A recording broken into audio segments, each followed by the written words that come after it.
लोग आज बिहार से प्रस्थान कर रहे हैं अपने रिसर्च इंस्टीट्यूट में। जैसा कि प्रथम दिन हम लोगों ने चर्चा किया था कि हम जो बिहार और झारखंड में गंगा का जो क्षेत्र है कुल करीब 405 किलोमीटर एरिया कवर करते हैं गंगा जी आपकी धरती पे।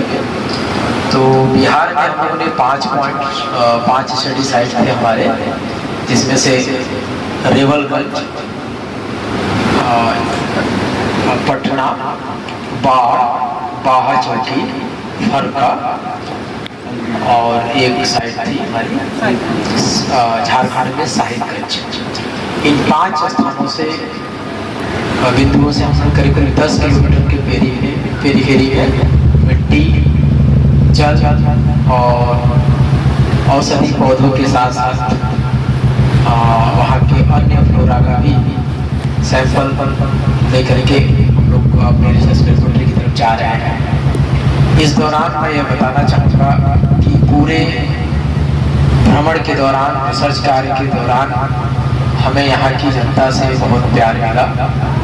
कहीं भी ऐसा नहीं लगा कि हम किसी अपने घर से दूर हैं। और हमारी पूरी टीम इस बात के लिए बिहार की जनता को धन्यवाद देना चाहती है कि कहीं पर भी हम लोग को किसी प्रकार की समस्या नहीं आई। और निश्चित रूप से जो बिहार का बौद्धिकता है उसकी झलक देखने को मिली। थोड़ी सी शिकायत आई तो अगली बार हो सकता है वो भी दूर हो, और वह शिकायत बहुत छोटी सी है लेकिन काम वो बड़ा है, वो स्वच्छता का रहा। क्योंकि नदियों के किनारे जब हम लोग सैंपल उठा रहे थे तो कहीं न कहीं शौचालय वाली इश्यू आ रही थी। तो हम लोग ने जनता से भी रिक्वेस्ट किया कि कृपया आप लोग अपने घाटों को सुरक्षित जरूर रखें, क्योंकि एक संदेश जाता है इससे। और रही बात भूमि की उर्वरता की, निश्चित रूप से बिहार की मिट्टी बहुत ही उर्वर है।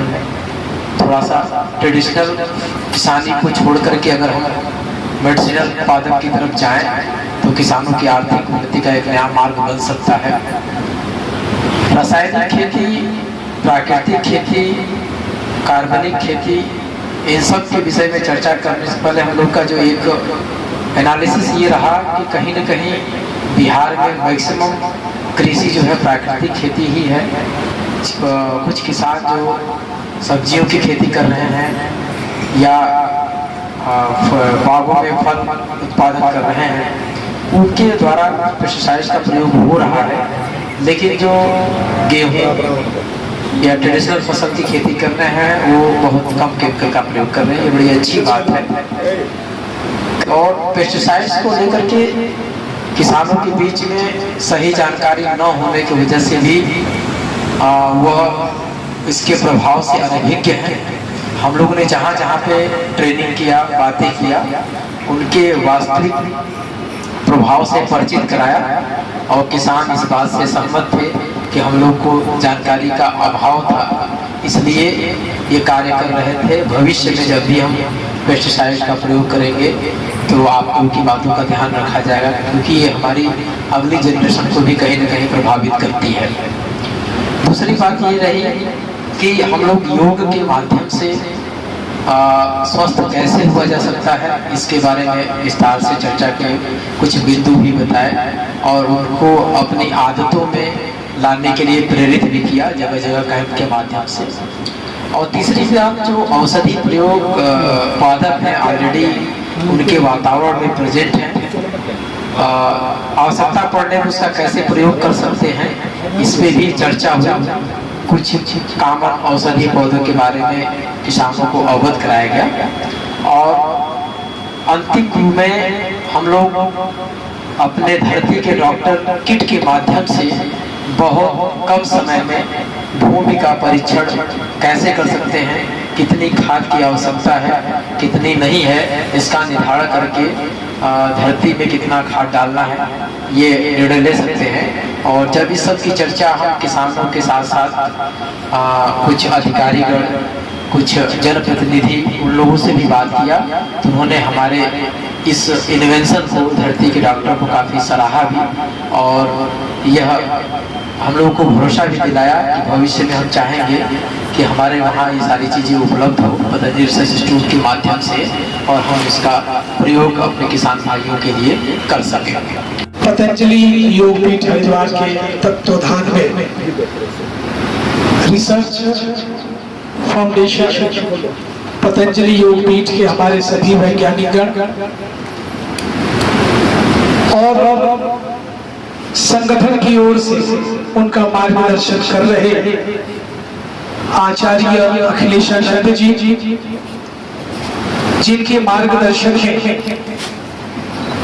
छपरा की रिवीलगंज से पटना और बाढ़ और फिर झारखंड के साहिबगंज बड़ा ही सुगमता से गंगा के दोनों तटबंधों पर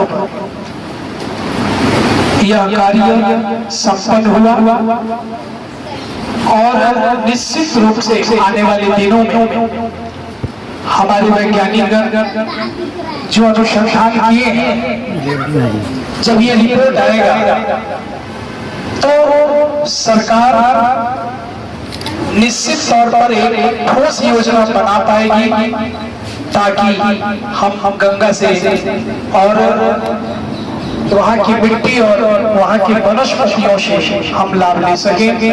तो पतंजलि योगपीठ हरिद्वार के तत्वाधान में आदरणीय अखिलेशानंद जी और उनकी पूरी वैज्ञानिक की टीम आप बिहार आए और एक सुखद अनुभव लेकर जा रहे हैं।